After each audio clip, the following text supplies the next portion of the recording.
Ahoy everyone, and happy Halloween! Pirate Dwayne at your service for amazing tales on the 7 seas. Now I think that the perfect story for this year's Halloween is going to be Dogzilla. Always remember that if you want to follow along with more amazing stories, be sure to like and subscribe for more awesome tales. Now I think that Bumblebee is going to be perfect to join us for today's adventure. Now that Bumblebee's here, let's jump in. Dogzilla. It was summertime in the city of Mouseopolis, and mice from all corners of the community had come together to compete in the first annual barbecue bake-off. As the cook-off got underway, the smoke from the hot grills lifted the irresistible scent of barbecue over the rooftops of the city.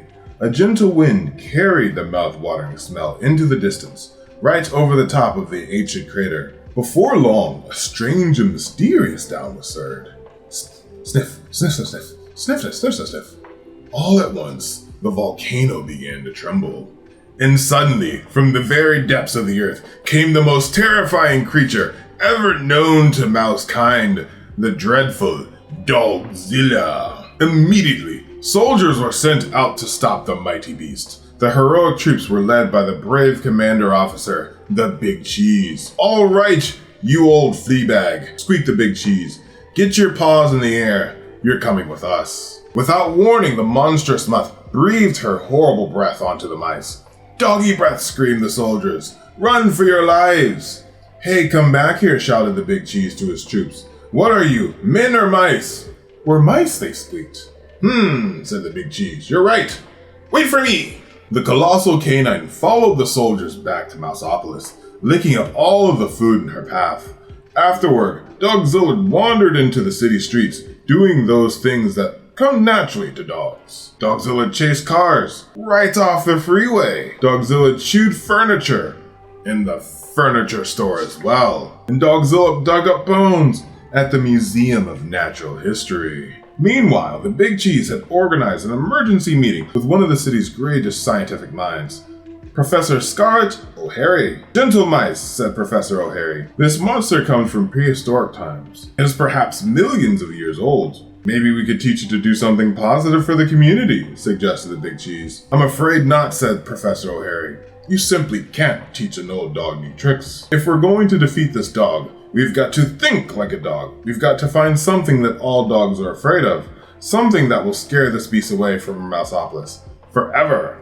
I've got an idea, squeaked the Big Cheese. Within minutes, the mice had assembled at the center of town. All right, Dogzilla, no more Mr. Mice Guy. It's bath time. Suddenly, a blast of warm water hit Dogzilla with tremendous force. The panicking pooch let out a burst of hot, fiery breath. The chase was on! The Big Cheese tried to catch up with the hot dog with all the relish he could muster. Dogzilla hightailed it out of town and back into the mouth of the ancient volcano. Well, I'll be doggone, squeaked the Big Cheese. It worked! With the horrifying memory of the bubble bath etched into her mind, Dogzilla never returned to Mouseopolis. Within a year, Mouseopolis had rebuilt itself, just in time for the second annual barbecue bake-off. The mice of Mouseopolis fired up their grills, confident that they would never hear or see from Dogzilla ever again. However, there was one thing they hadn't counted on. Puppies! Oh wow! That was a wild tale indeed. I'm Pirate Dwayne, and I am so glad that you were here to join us. What did you think, Bumblebee? I thought that was a really fun ending too. We'll see you on the next adventure, okay? And we'll see you on the next tall tale, here with Wayne Reads. I'm Pirate Dwayne, storyteller and tall tale extraordiness at your service, and I can't wait to see you on the next Halloween. Take care, everyone. Bye-bye.